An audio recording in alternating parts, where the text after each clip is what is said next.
Photographer of the Year. Let's hear it for Dan Shelley, Shellda Photos. Courage in my veins, running uphill, a wildfire heart that never stays still. I was born with a spark my daddy couldn't kill. Hello and welcome back to another episode of the Shellda Podcast, where today I'm joined by an absolute OG, a legend of the game, Brian Fowles. Many people know him as LB, formerly of Miami Effect, and one of the players who really founded Team Infamous. And it's perfect to have you on because this show comes out right as NXL Tampa happens, which we'll get into. But man, welcome to the show. It's so good to finally have you on. Thank you, brother. Appreciate it. Very honored. Very honored. Yeah, let's start right there. So I'm actually going to do something different. Most of my episodes come out on Tuesday, but because the start of the season, NXL Tampa, it's such a huge event with being inside the stadium, and especially having you on. I think it was 22 years ago, I think, is when Infamous was. God, don't do that. Yeah. I mean, I'm not the best at math, but yeah, I trust your math. But yeah, it's 2004. So yeah, that's when we put Infamous on the map. Yeah. That's crazy. So talk to me about that, because you mentioned that you're going to be in Tampa. What is it going to be like standing on the same exact grounds where Infamous was essentially born, 20 some odd years later? Yeah, man. I mean, even hearing you say that, I know you can't see it, but I literally just got chills. You know what I mean? And so the whole beginning with Infamous kind of was created from, you mentioned Miami Effect, and before that, the core of Avalanche, and before that, some players on Image. But we kind of broke the mold, leaving the initial NXL, right, and the franchises that wouldn't allow you to play Super 7 or any other events because you had to just play NXL, which at the time we thought was fine. But then we kind of got sick of it because we were seeing how cool the events were, specifically the the NPPLs, and Dynasty was just running over people and nobody was challenging them. And with all due respect to the other teams that were in the NPPL at the time, or Super 7, whatever we called it. We decided let's take destiny in our own hands. And myself, Travis, Chris, John, Rusty, Andy Kopchuk, we were like, we can go play 7-man. We'd all played 7-man for such a long time, in the Millennium Series and in Europe and traveling the world to do that. But it was crazy, man. It was almost like serendipitous, meant to be, you know what I mean? Just because, we didn't start off the event great, which I can remember it specific to I can tell you the game, I can tell you what I did, I can tell you where I played. Our very first game, and this was back when you didn't play all pro teams, you didn't, there was a blend of amateur teams and semi-pro teams and then pro teams. And our very first game, we walk out there thinking that, we're going to be big shots and, people are just going to roll over and just, walk off the field voluntarily. And it came down, and I'm not trying to brag or be verbose, but it came down like a 3-on-1, and it was me. Right. And I ended up pulling it back and we won the game. And I just remember everybody just like John, Chris, and Travis, and they just walked off. And okay, that was expected for you to do that. And I was like, hey, dudes, I'm like, what in the actual hell just happened right there, right?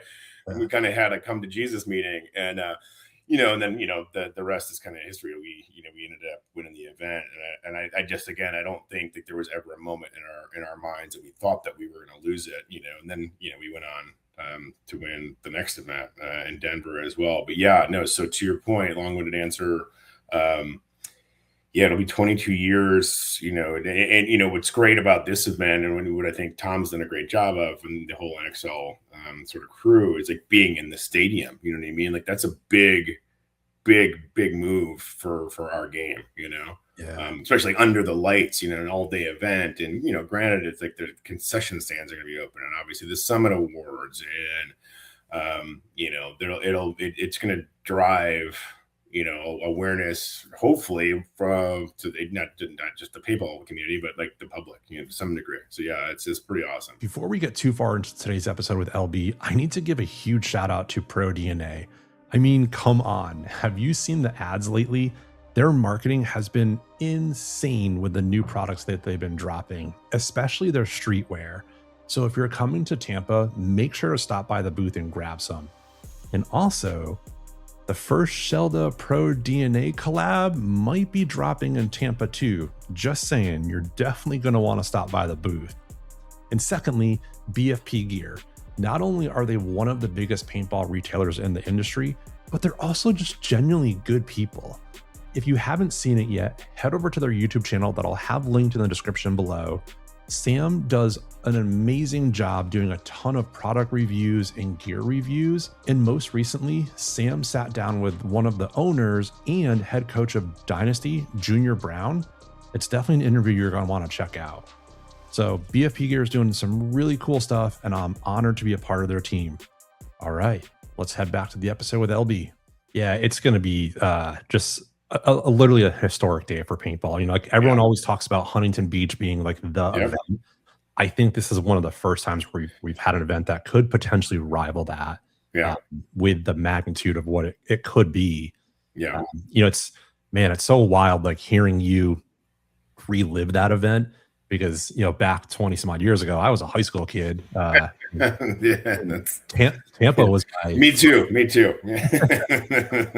Tampa was my first ever national event that I went to. And so, you know, up until that time, I was just seeing all of you guys like on the magazines and PB Nation, and being there in person was just so surreal.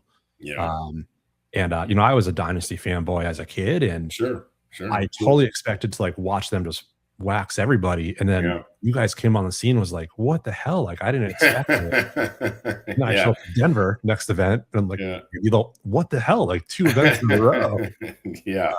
So it was just so cool to see like this kind of badass like badass brand just exploded out of nowhere. And then here we are 20 some odd years later, like Infamous is insane. Like this logo, if you're watching on YouTube, is just synonymous all throughout paintball. No, I mean, it's crazy, man, because like, you know, obviously like we were not in between, like I don't even know if we played we had to play the first NXL when we were Miami Effect, and like, you know, we had talked to at a time, I think it's National Paintball Supply, and Gino Postero, and I worked for Gino, Travis worked for Gino, and we were kind of like, and he owned like the franchise, if you want to call it that, in the NXL at the time, you know what I mean? And, you know, and Travis and I talked to him and said, hey, listen, like, we don't care about this whole franchise. Like we didn't think that it was going on TV like Dick Clark promised, you know what I mean? At the time, like there was hope, you know, hope's a bad strategy, by the way.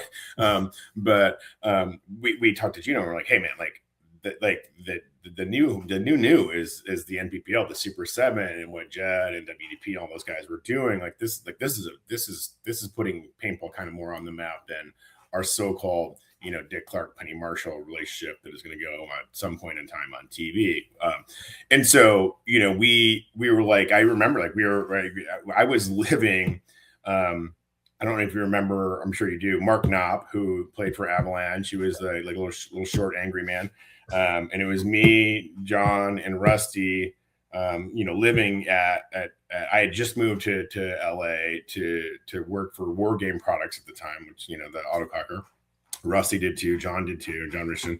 And you know, we decided like, okay, we're gonna do the whole NXL, you know, X-Ball thing. We were Miami Effect, right? And then like a year went by, and then we were like, okay, like we're gonna go play in the NPPL. Like, what do we call ourselves, right? And then we're like I think that it was maybe John again that came up with Infamous, but it was Brandon Lambertson, who, you know, I love and adore, who kind of made this stencil logo, right? Because we didn't have jerseys, you know what I mean? Like we didn't have names, we didn't have numbers, we didn't have sponsors, like we just had like Empire jerseys, and we're like, the hell with it, right? And so like, you know, Brandon Lambertson, and I think John had some assist in it as well, like created the stencil, right? And then it like Gator, Blaze, Rusty's, you know, younger brother, it was like, screw it, man, we'll just spray paint this stuff on everything, right? And we spray painting our jerseys, and we spray painted bags, and the next thing you know, obviously, like we were kind of that reckless, sort of like not the Dynasty, not the Naughty Dogs, not, the proper teams. We were kind of like the misfits, no pun to the misfits, but it came in and then people just like spray paint my shirt, you know what I mean? Spray paint my back, spray paint my bags. Like we were spray painting trash cans. We probably spray painting inappropriate stuff, you know what I mean? But yeah. And so like, I appreciate you saying that. And then, of course, obviously Travis, who's, my closest friend in the world, like it has taken in the name to a whole nother level with Pro DNA and just branding the infamous, name and continuing to build the team and just maintain the team more than anything too at this point in time. And that's pretty remarkable. You know what I mean? To have that, it's hard to keep a team together it's hard to keep, not just a core group of guys, but it's hard to keep a paintball team together for a very long time, unless you got money and unless you've got a core that's committed and unless, you have the right people behind you, Yeah. And Travis has one of the best to do it. Like so many teams have just come and gone over the years, and it's so cool to see like what Travis has done for not only the team, but like he's also employed a lot of players. Like he's also helping, people personally. And it almost like, I thought about this preparing for the show, like Infamous was like the kind of cool, grungy brand. And now that there's Pro DNA, it's almost like a more of like a streetwear brand outside. Right. Yeah. And like you can see they're dabbling in that.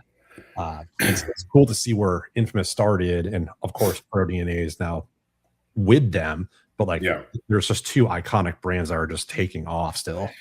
Yeah, no, I mean, Travis has a vision, you know what I mean? He's always been a visionary. And, like I'm not saying this because obviously, I love and adore him. And like I built the team with him and built the brand with him. But I mean, dude, like he makes some really good stuff, bro. Like if you asked every single professional paintball player that's sponsored by Carbon or JT or, like Dye or whatever, if it was like, you took all the logos off everything, they'd wear Pro DNA stuff. You know what I mean? That's just a fact. You know what I mean? And that's, because it's I think one of the lines on maybe a t-shirt that we made at some point or he made at some point, it's like built by players for players or something like that. You know what I mean? And so he really takes that into consideration. And it's, it's battle tested and, it's pretty dope, dude. Like it's, again, I'm not like, I don't get paid. I don't own any stock in the company. It's like Solly will always be my team with his, but he makes really, really good stuff. Yeah. And that speaks, right? Like that's where companies come and go is if you're just doing the rinse and repeat, finding the cheapest, overseas product, like that's where you're going to fade out in a few years. He sent ZP and Callie sent me a package, I don't know, a month ago at this point with some of the new like streetwear that they have. Yeah. And I am one of the pickiest people when it comes to clothes. Like my closet is so specific where even just like a black t-shirt, like it's got to be a certain material. Yeah. When I grabbed whatever like that long sleeve kind of sweater feeling is, I was like, oh shit, this literally feels like something I would get at Lululemon or like a top store. That's the quality that they're putting into this. And I get it. I'm going to get hate in the comments like you're sponsored. You've got to say that. I don't have to say any of that at all. Like that's dude, that's awesome. And like, that's kind of like why I said what I said, you know what I mean? Obviously, like, of course I want to see, the brand, the team, everything do well, but it's like, it's why I said what I said about like professional players today. And even like, to your point, like the segue into like the casual, tech wear stuff. I mean, it's good quality stuff. And then it looks good. It feels good. It fits good. You know what I mean? So, he's, I mean, I couldn't be more proud of him and what he's done. And, I think, Kevin or Callie is helped out tremendously. ZP and DK, like they're on to something over there. And I couldn't be more proud of them. Yeah. Same. Let's jump back to Tampa, because for me, sorry, we got off on a tangent there.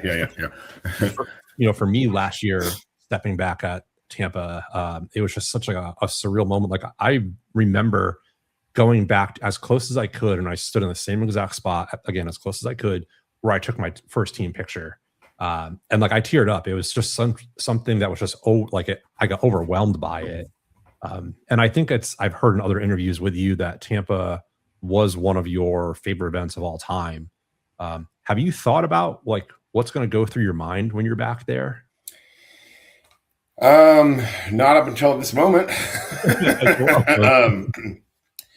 Yeah, no, man. I mean, it's I'm sure it'll be, an array of emotions, you know what I mean? Just because from the standpoint of that's kind of like, obviously it probably, I mean, I've won a lot of events. I've played a ton of paintball tournaments, and I've traveled the entire world doing it, and have won all over the world. But like that event, for some reason, maybe it's because like it was kind of the birth of Infamous, and it was truly, you know, our team that that we created. And so yeah, I mean it's gonna be just an array of emotions, and yeah, it's just like and for the first time too, I think that was like the first time maybe that we played kind of like in a stadium parking lot / like tailgating grounds or something along those lines versus like, a horse racing track or some grass field in the middle of some suburb, you know what I mean? So it kind of like legitimized it to some degree, you know what I mean? It's like, oh yeah, like we're here, you know what I mean? And then, yeah, so it'll be interesting, brother. Like I'm looking forward to it, and I'm happy to to share that experience like with my son who's 16 now, and my girlfriend who's I've been with for 10 years now, like that understands what this game meant to me and like what it did for me and how much of a part of it is of me, So yeah, I mean I'm looking forward to it, man, and maybe I'm sure at some point I can promise you there will be some tears shed, especially, I would say on Thursday evening ish. Yeah, for sure. Especially having your girlfriend and son there, like you're just reliving a lot of that. And I'm sure it's hard of just showing people pictures and magazines, but to actually see something in person of where all this history happened, like you just can't describe it. It's gonna be such a special moment for you. Yeah, no, I'm looking forward to it, brother. I really am. Can't wait. I think around that time, it's not as common nowadays, but I think back then it was super popular. A lot of pro players would also work in the industry. And I believe you worked for Key Action Sports, if I recall. Yeah. I actually, so like when I graduated from college, we were heavy in it, man. You know what I mean? And we were traveling and like we were gone all the time. We were playing, the Millennium Series, and then we were playing all the events domestically. And I knew it's like I either have to give up paintball and like get a professional job and make a living, which that wasn't going to happen. You know what I mean? Or I surf couches with all my buddies, and we love 10 people in a 2-bedroom apartment, which that probably wasn't going to happen either. Or, the best alternative is like you get a job in the industry, right? And so I was fortunate enough to, it was weird, dude, because like Rusty and I and John, we went to work for War Game Products, but we were like, that's on autococker, right? And so I was a sales rep, Rusty was a sales rep, John was the warehouse manager, and we shot Angels by WDP, right? And like we were big because we were Avalanche time. Like Avalanche is probably the first before Dynasty, like the first big super team, you know what I mean? Yeah.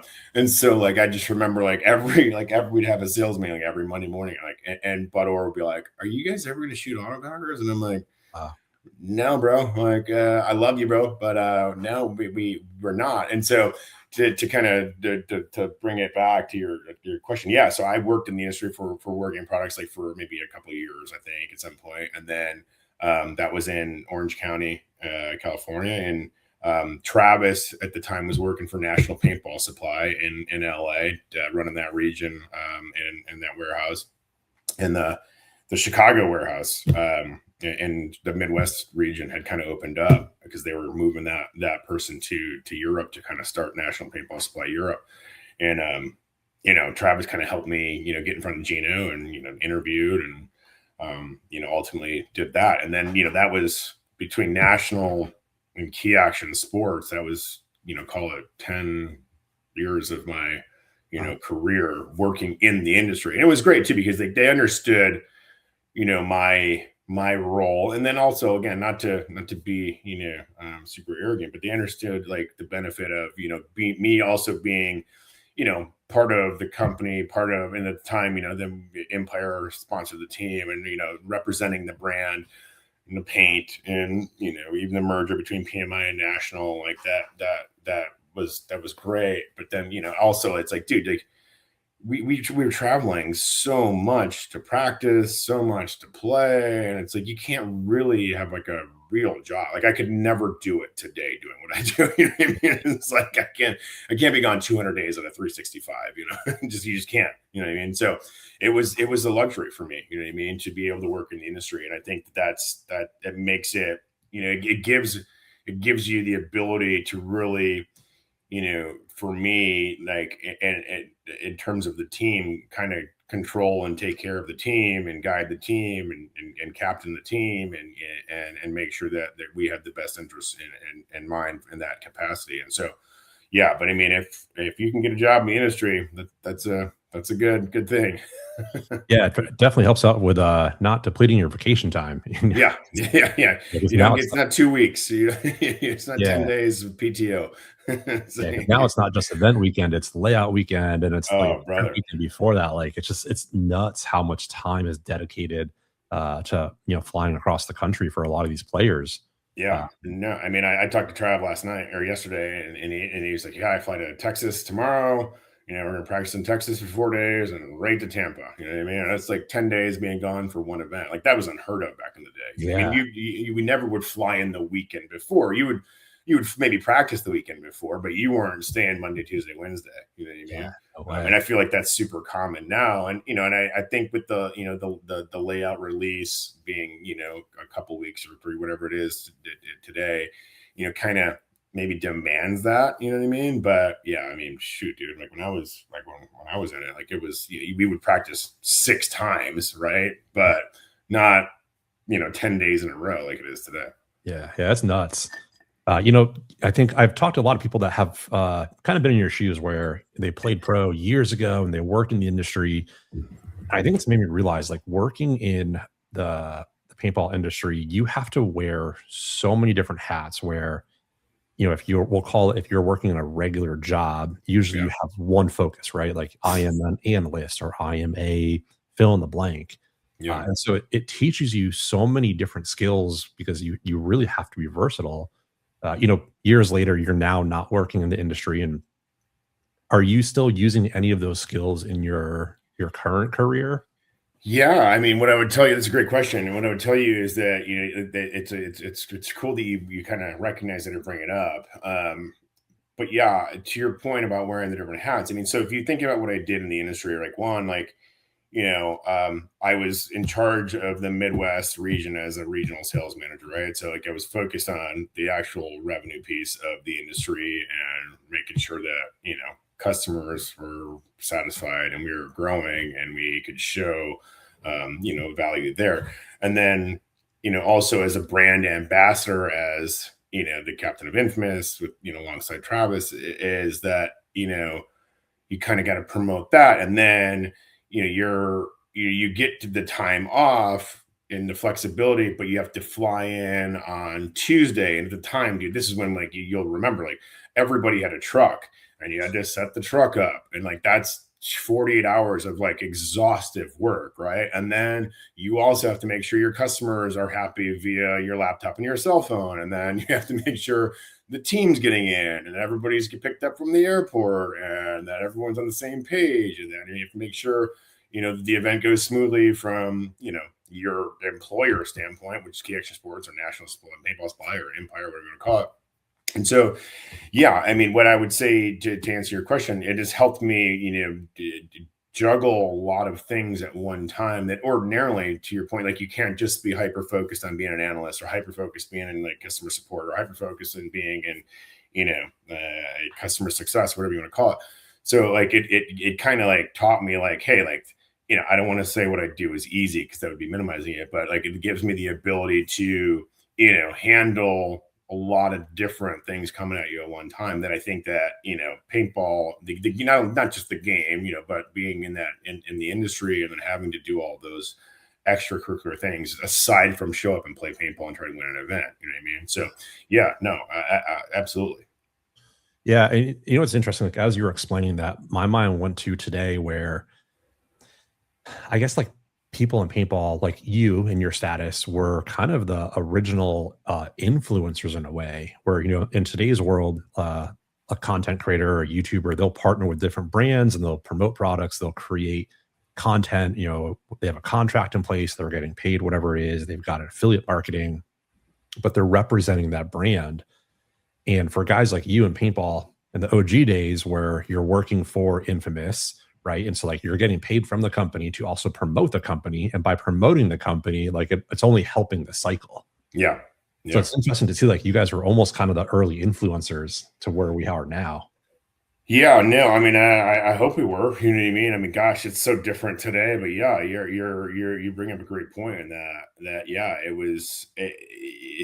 Yeah, I mean, we didn't. I don't know if we knew any better at the time. And we how do you not romanticize paintball? You know what I mean? Like, how do you not, like, it was the first love of my life. You know what I mean? And so like, I would have done anything for it. You know what I mean? And I would have done anything for the game because I was infatuated with it. You know what I mean? And I was obsessed with it. And and so, yeah, I mean, I hope we did a good job of it. You know what I mean? And I think it opened up avenues, obviously, clearly. I mean, I think the game's in a great spot now. And like, Todd Martinez has this all the time. He's like, leave the game better than you found it. You know what I mean?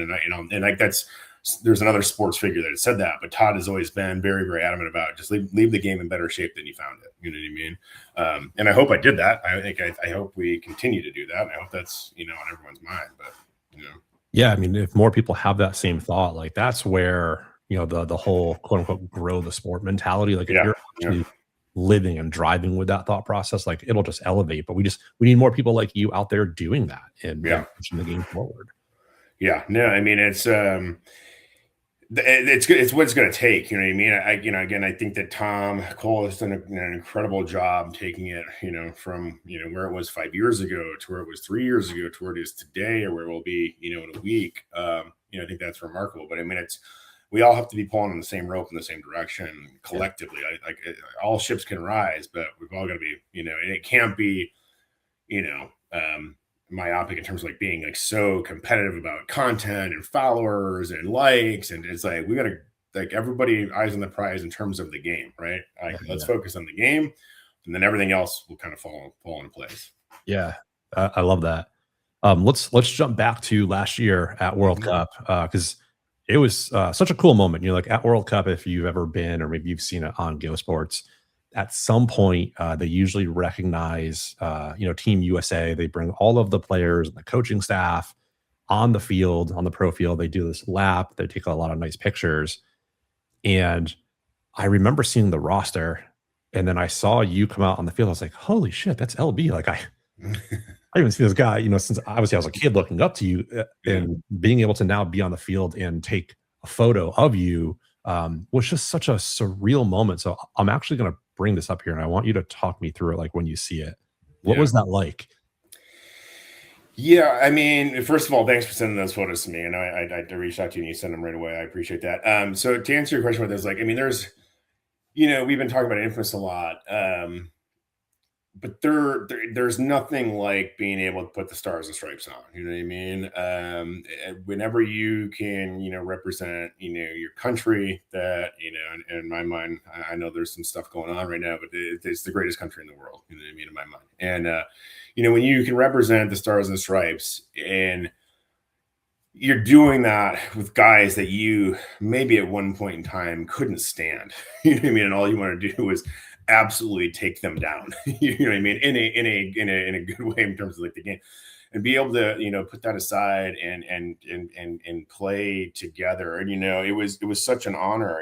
I was very, very honored that Ryan and Anthony had asked me to go play with the vets. God, I wish the outcome would have been different, but to be recognized, World Cup, and to be in front of the whole VIP area, and just be able to represent the country, and then do that alongside guys that that you have literally bled with and cried with and laughed with and won with and lost with, and there's something that it's hard to explain, because it's not if your team was Infamous, your team was Dynasty, and you played on that team forever, and that'll always be a thing. But I don't know, man. There's just something about, like, I just remember, like, when the jerseys arrived, and then we got to France, and then we got all the swag, you know what I mean? And it's like, you got these dope ass, like, USA pants and that shirt that I'm wearing and like a hat and like a jersey and like, just like it kind of was like very surreal. It's like, oh, this is, not everyone's going to get that opportunity to do that. And so it's very, very honored, very, very proud to do it.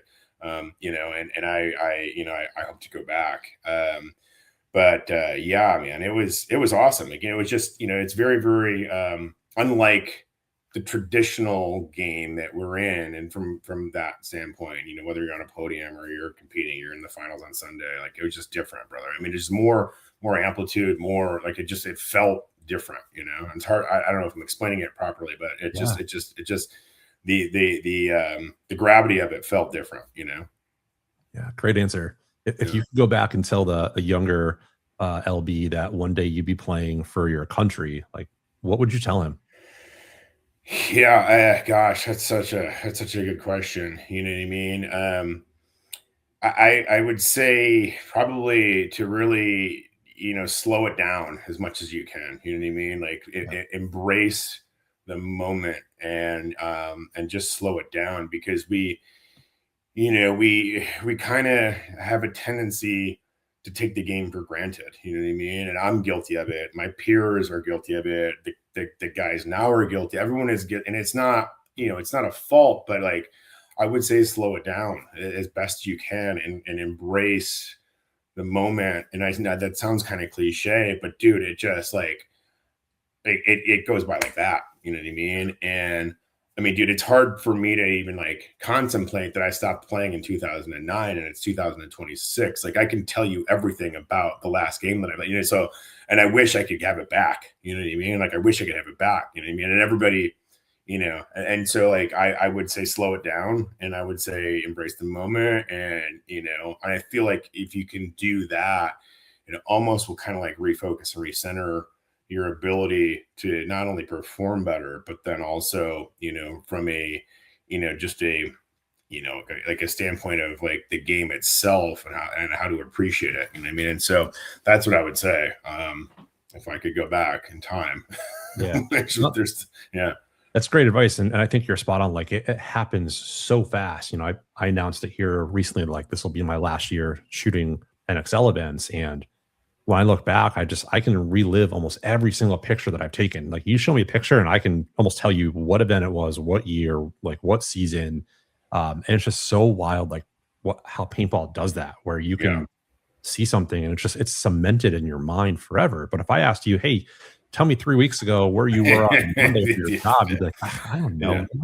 Couldn't tell you for all the golden Fort Knox. But no, I mean your craft is spot on, dude. I mean, that's what's like, there's something about photography and you do such a great job of it, dude. And and I feel like that's why you're embraced so much. And I feel like you will be missed, but I applaud you and I support you doing what you're gonna do. But yeah, I mean that's there's just moments in time that you can look at something and it'll take you right back there, right? And you can't say that about everything, you know what I mean? And I mean, I guess maybe you could say that about sport in general, but paintball is just such a different microcosm, you know what I mean? And it's like if you're not in the trenches the way that they are now, or I was, like it's very difficult to explain it, but like when you get it, you get it, you know what I mean? And it's nuts, dude. It's like a drug, it's just crazy. You're spot on. Like it really is. And I've said that a lot in this podcast, where like paintball is a drug because it kind of rehooks you, right? And it gives you that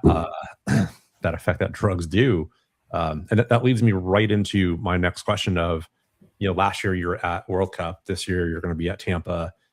Does that ever bring up any voices in your head of like, man, I regret leaving, or maybe I could get back into this, right? Because the last thing that is, there's a lot of players who are coming back. Gerald Garcia is now back playing with semi-pro Hurricanes. Yeah. Like, talk to me about what goes in your mind there. Yeah, no, I mean, I'd be lying if it didn't cross my mind. You know what I mean? I mean, I would tell you flat out. Yeah. I mean, I absolutely have thought about it. I think about it. And I feel like, even, I'm 46, but I'm still, I think that I'm in pretty good shape. I think that I take care of my body. I'm healthy. But what I would say is, I would do it if I could commit the time that would be required to do it. And, the difference when I was playing and, in my peak to the difference the guys now, not only are they, healthy and they're taking the game seriously and they're taking care of their body and their paintball, acumen and aptitude is, huge. And the way that they scout and the way they break down a field and the way that, there's coaching involved, I would say I would have to, it would take me probably the better part of 6 months to do that. You know what I mean? To truly physically, play the game the way that I want to play the game. The speed. I mean, the game's so fast today. You know what I mean? It's fast. It's funny. The irony is it's fast and it's slow, but the margin for error today is so tiny. You know what I mean? So it would take me a minute to do it, but this is again, I don't want to sound like an arrogant asshole, but I don't think that there's not a doubt in my mind that I couldn't do it. You know what I mean? It's just I would have to change my life, you know what I mean? And I would have to commit, and I'd probably move to Michigan and work with Travis and, that become the team again. But yeah, I think about it all the time. I mean, there's not a day that goes by that I don't think about paintball, and you know what I mean? And I haven't played professional paintball in 15 years, you know what I mean? So, but yeah, that's like, to answer your question, the answer is yes. I think a lot of people do. And, that's where, gosh, I think so many people struggle. I had Oliver on months ago at this point now, and I wish we were still recording, but off air, he said, I wish people that were in the game now that are older and have been around for a really long time. He's like, I really wish they would step away. Yeah. Now their whole entire identity is wrapped around being a professional paintball player. And when you get that deep into it, you almost can't get out of it to go chase another chapter of your life or, explore anything else. Spot, dude. That is, I love him to death. I talk to him on the reg. That it's so spot on. And it's funny, like my girlfriend and I, her name's Summer, we were chatting the other day, and, I'll talk about paintball any chance I get. And I don't know how it came up, and it was like kind of half joking, kind of half, there may have been a cocktail or two involved. And she's like, you have an identity crisis. She's like, you have an identity crisis, right? And I'm like, the hell do you mean I have an identity crisis? I'm like, no, I don't. Like, no, I'm like, I have a career, and like I make money, and like I have a son that's great. And she's like, no, like you have an identity crisis because, like, and she's right. She's absolutely right. She's like, so much of who you were and are is that, you know what I mean, is LB from Image and Avalanche and Infamous, and and she's like, that's, and she wasn't trying to be negative about it, and she's like, it's like almost where it's number one, it's a struggle, but to Oliver's point, and we'll probably talk about this at some point in time, but it's like, I agree with him, you know what I mean, at some point, like, you got to pass the baton to the next guard, right? And that's hard to do, from an ego standpoint. It's hard to do from the love of the game standpoint. Maybe it's your livelihood, and if that is, it's hard to not play. It's hard to like go into coaching. Like, who wants to coach? I mean, that sounds awful to me. You know what I mean? But obviously, we need them. That's also why I'm not a coach. But he's spot on. It's right. And at some point, there's so many good, like, the game is so competitive, and there's I know semi-pro, I don't know how many divisions there are now. I mean, there's 5, 6, 7, but professional, semi-pro, division 1, like, it's very, very competitive. I mean, with the core, you could probably plug and play 1 or 2 people every time, you know what I mean? And it's just which is a testament to the, to the commitment to the game, which I think is super duper important. Before, like, I would say, like, we were just good, you know what I mean? And we didn't put the work in that the guys are putting in today that is absolutely remarkable, that takes a commitment and, like, giving up every single weekend, whether you're flying to practice or you're coaching a team to give, to make a little bit of coin on the side. Like, there's a lot of sacrifice, right? But we didn't necessarily do that. And so, again, to land the plane, I think that Oliver's spot on with that in terms of, like, hey, let the new guard come in and see what they can do with it, right? And again, like, I think it's, again, to the Todd piece, I feel like I hope that I left the game in a better place than it was when I got there, you know what I mean? it's tough to do, dude. I mean, it's like if it is your livelihood, if it's your identity, and it's, I mean, it's like, it's like a death when you walk away from it. You know what I mean? It's like, how do you decide that, it's over? And that's difficult to do. Yeah, I mean, especially for people on your level where, when you show up to these events, you become rock stars in a way, right? Like this is something my wife and I talked about a while ago. Is I would show up to events, and my Monday through Friday, I'm at a desk job, and then on the weekends at these events, like people are stopping for selfies and pictures and autographs, and it's like, what is this feeling? Yeah, it's just something that most people will never experience, and so to take away that essentially that high that you get from it and try to replace it with anything, it's almost impossible. Yeah, no, I mean, I would say that it is impossible. I mean, it's interesting because, like, my girlfriend and I, we've been together a long time, but like, she didn't know me as LB Fow, the paintball player, right? Like, she knew me as just Brian Fow, the guy that, she met in life, right? And so when she, like, and she's seen it, like, she came to France last year, and she's seen the autograph thing, and she's seen, obviously I've shared with her magazine covers and magazines and, documentaries and interviews and blah, blah. And she's just like, kind of like, like tilts her head like, wait a minute, what? Like, huh?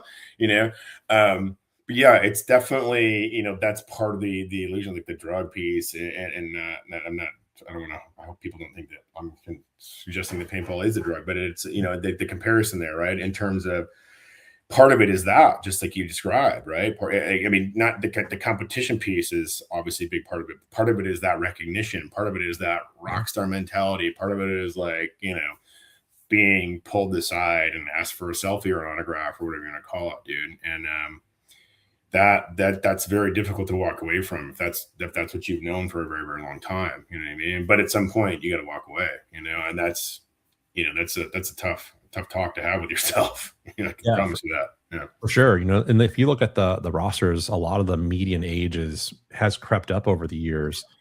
What advice would you give to some of the guys that are obviously, at the end of their career and should be stepping away in the next few years?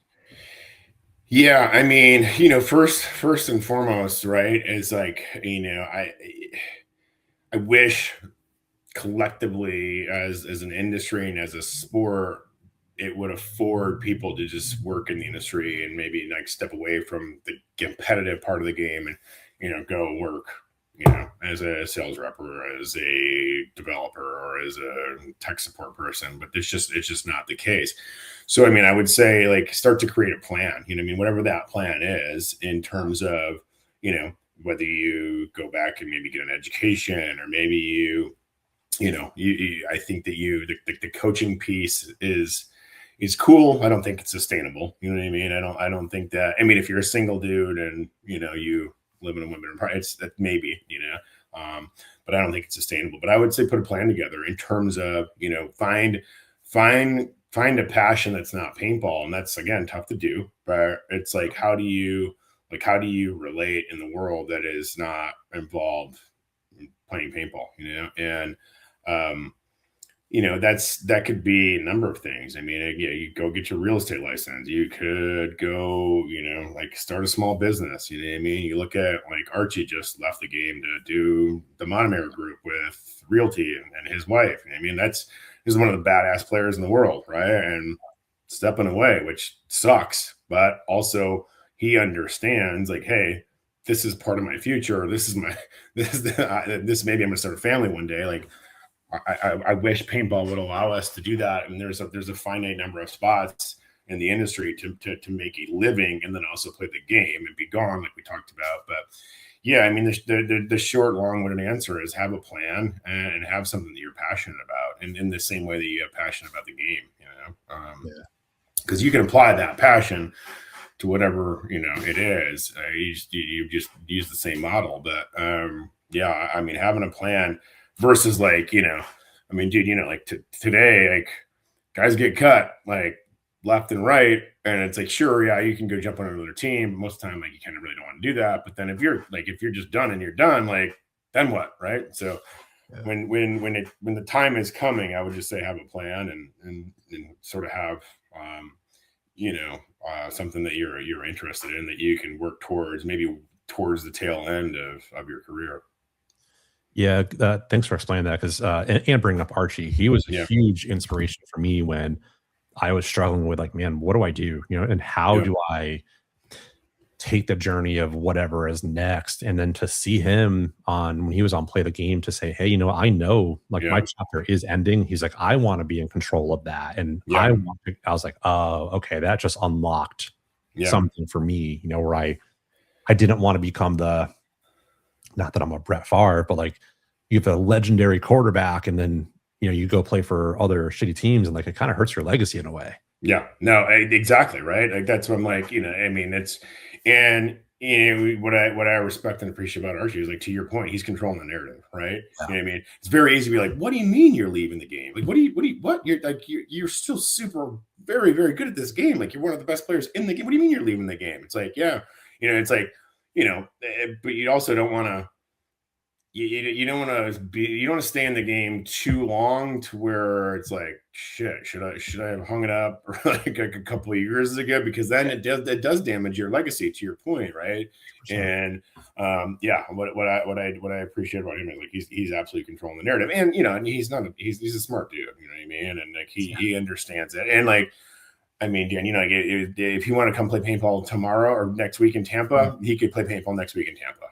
Sure. You know what I mean? Like, that's the reality of it. Yeah. But he's focusing on his next chapter, and that is kind of what I'm alluding to.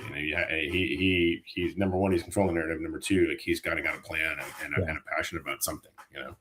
Yeah, talk to me about the next chapter for you. And what I mean is, like, the first few years after stepping away, because I can imagine there was a lot of juggling of, like, man, should I go back? Like, you're almost in the in-between state of, like, two different lives. What was that like? Not awesome. No, so I had stepped away from the game, and I was my son was born in November of 2009. My last event was Chicago, which is June of 2009, and I knew that, obviously, like, that I couldn't travel 200 days a year and try to be the father that I wanted to be, and set that sort of model in his head. But after that, gosh, like, the next 2 maybe 3 years, it was like I got into the industry that I'm in now, but I was always trying to figure out, like, can I do both? You know what I mean? Could I still do both? Right. And I wasn't being truthful with myself. I was telling myself that I could, knowing that I couldn't, like, for the team, and knowing that I'm a big believer in, like, there's nothing that I will ask you to do that I won't do. You know what I mean? And I couldn't. I mean, I could have probably got away with it, to be honest with you. Like, at that point, Travis was at the helm, and Travis would have let me do it, right? Just because we're tight, you know what I mean? But it was a struggle, you know what I mean? And then, obviously, like, with time, everything sort of, like, passes to some degree. But yeah, those first few years, dude, I was like, well, wait a minute. Well, like, if I don't have to go to this practice, and if I can fly in, on Thursday night and only take Friday off, and and book a flight for Sunday night, but if we're in the finals, like, I have to cancel that flight, and it's just, like, too much. In my mind, I was making it make sense, but, like, I was smart enough to know, like, it's not fair, specifically to the team. It's not how I do things ordinarily, specific to the game and the team. So yeah, it was tough. It was really, really tough. And it was, there were some dark times. There were some very sad times, you know what I mean? Because, again, like, it was, I mean, dude, I started playing professional paintball when I was 15, you know what I mean? And I left the game when I was 30, you know what I mean? And so that's half of my life at that point. Literally half my life, you know what I mean? And so, it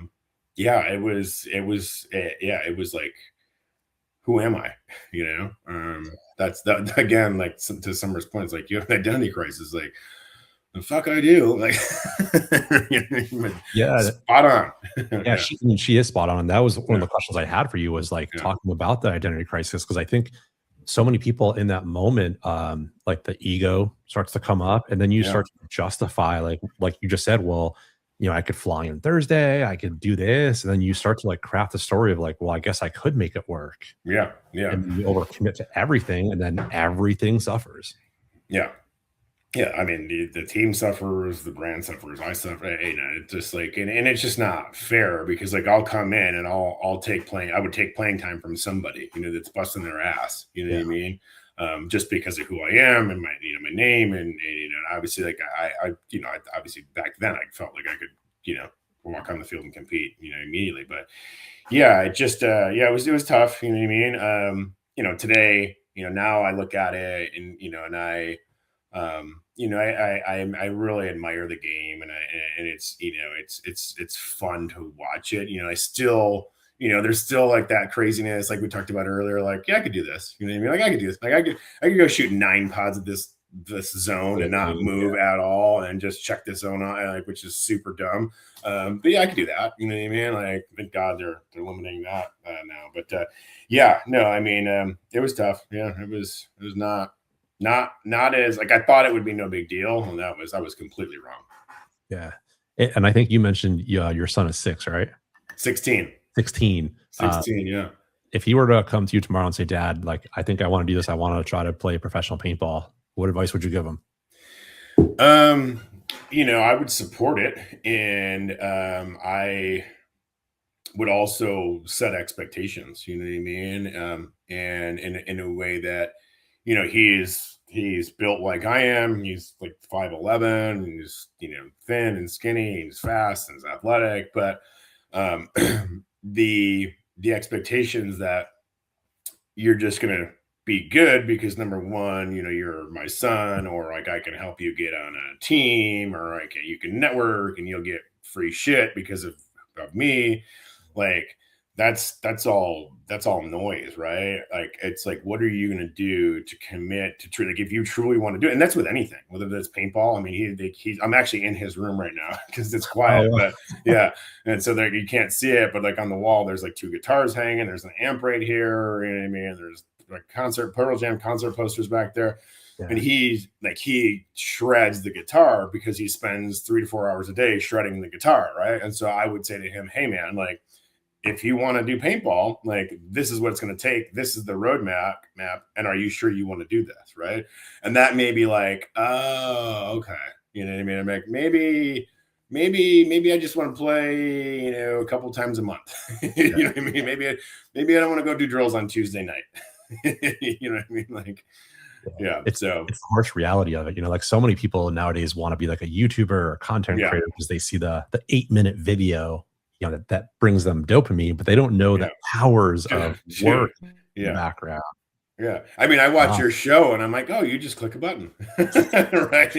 Just like, that's so naive of me to think that, right? And I'm being facetious. I know that's not what it is, but yeah, no, you bring up a great point. Like, yeah, that 8-minute clip, whether it's Instagram or YouTube or whatever, like the hours you spend on Canva to develop that 8-minute clip, or like the photography piece or the videography piece, or like the content, like, dude, it's like there's so much behind the scenes, behind the curtain that exists that, you know, you don't necessarily think about. And that's kind of brings me back to my point. Like if my son asked me to do that, I'd be like, yeah, dude, I'll support you to the end of the earth, but here's how this is gonna work, right?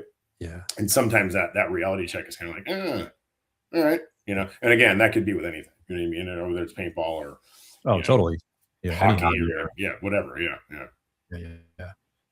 let's fast forward a little bit. So, like, you've obviously been to World Cup. You're going to be here at Tampa.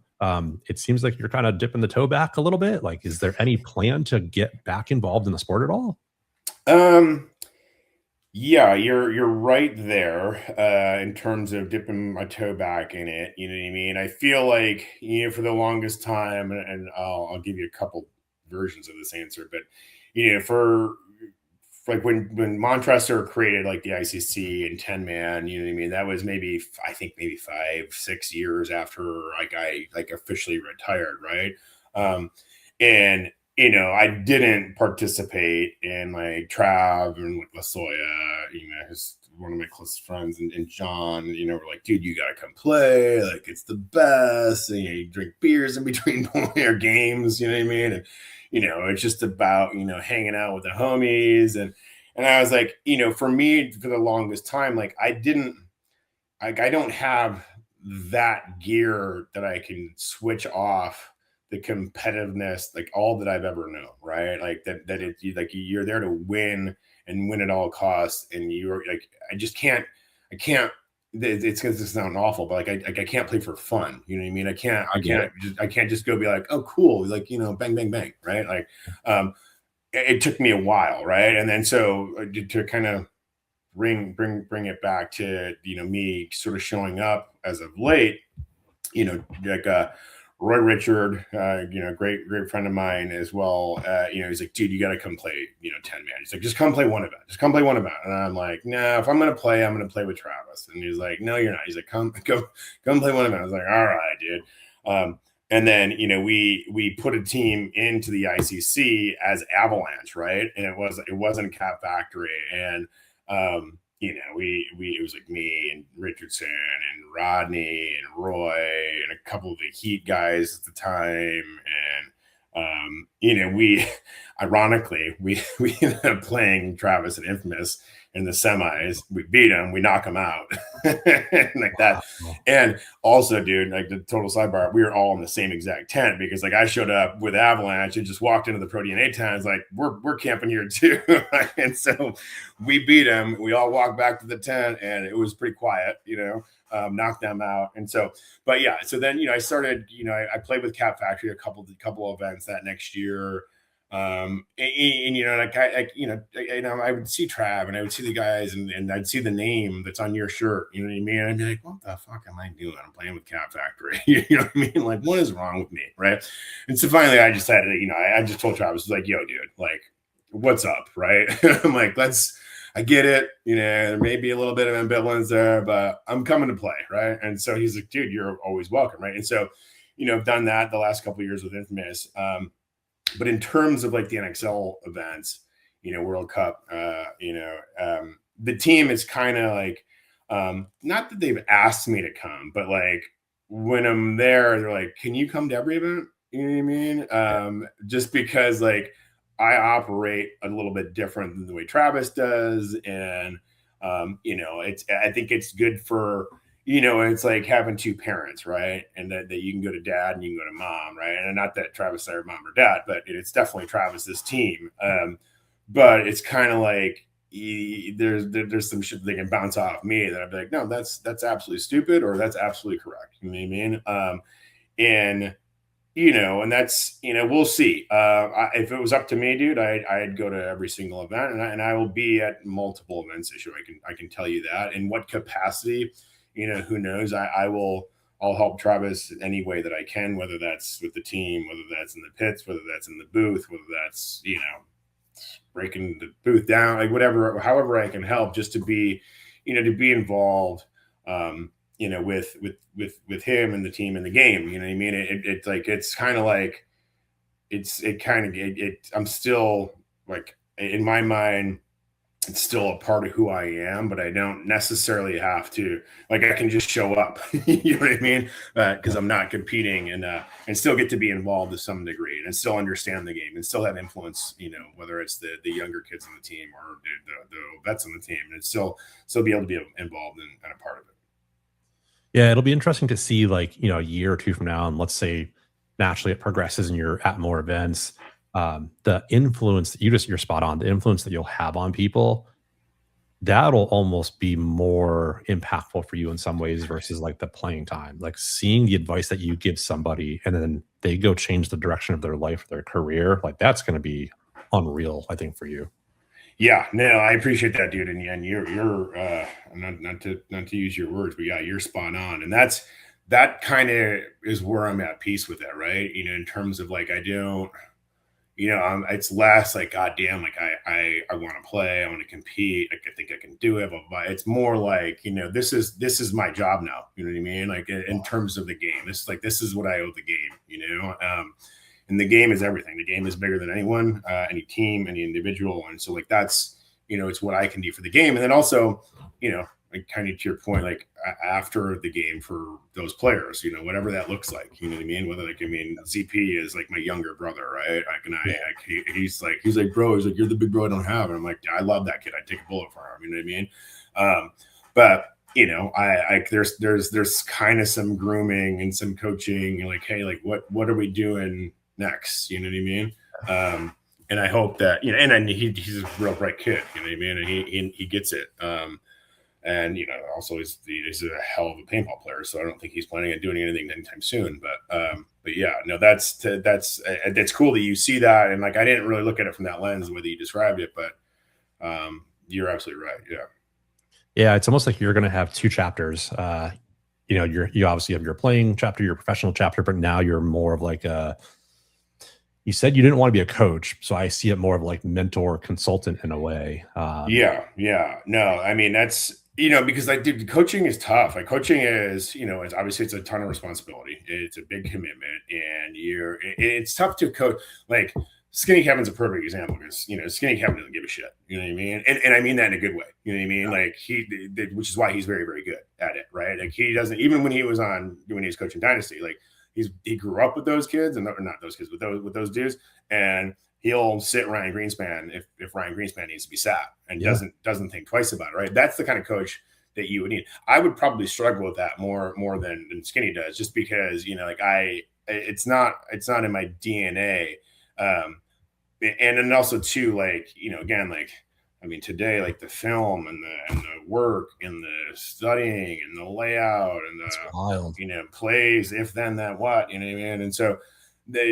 for me, I am more along the lines of like, I like being in the pit. I like, one-on-one time. Like, I don't want to just like play a one, you know what I mean? I don't want to call plays. Like, I don't want to call rosters. Like, I just like, I still see the game like a coach does, but I have I could just pull, like Jonah aside and be like, hey dude, like, you got to think about this when this is happening, right? And then and not get in his face and blow it up and make it a big scene, right? Just kind of like, it solidified that you probably saw where you screwed up, but why do you think you did? How do we prevent that from happening? And how do we execute differently, right? And so, yeah, no, I mean that part for me that's exciting, and that's it's like the fun uncle, you know what I mean? It's like it's just like you show up and you're like, okay, right, and then like Travis is pulling his hair out over there, and I'm just chilling.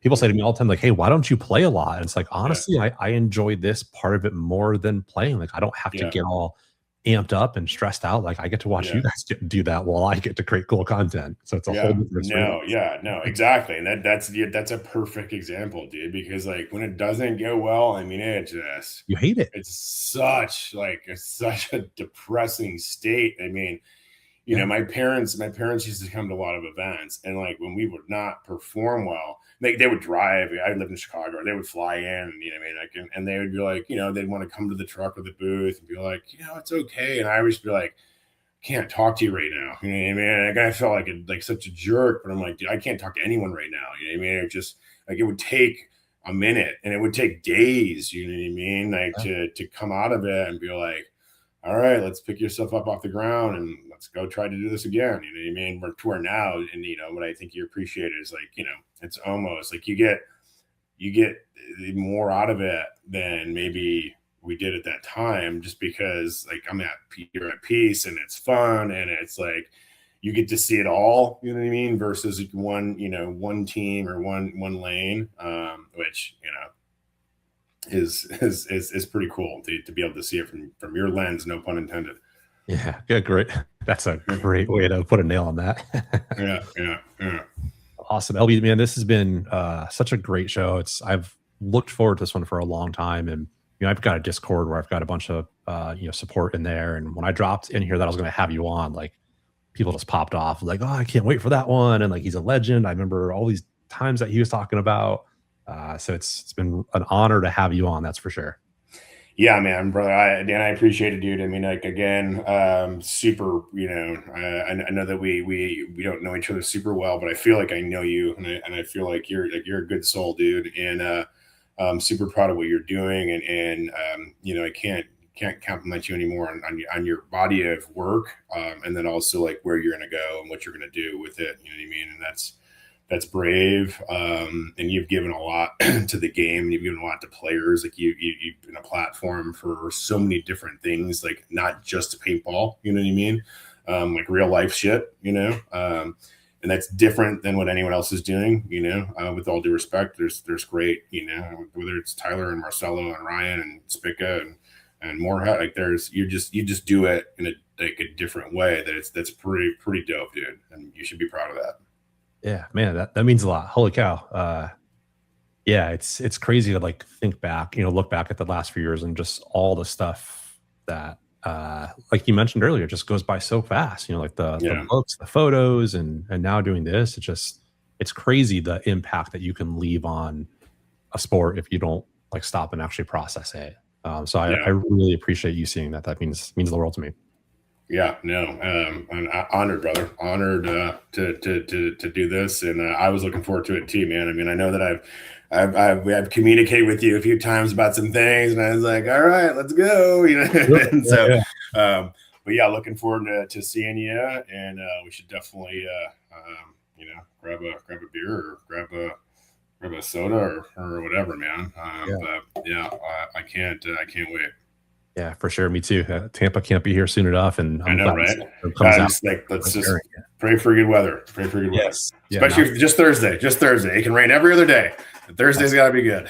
That's why I told my wife too. I'm like, I don't care about downpours Friday through Sunday, but Thursday needs to be magical.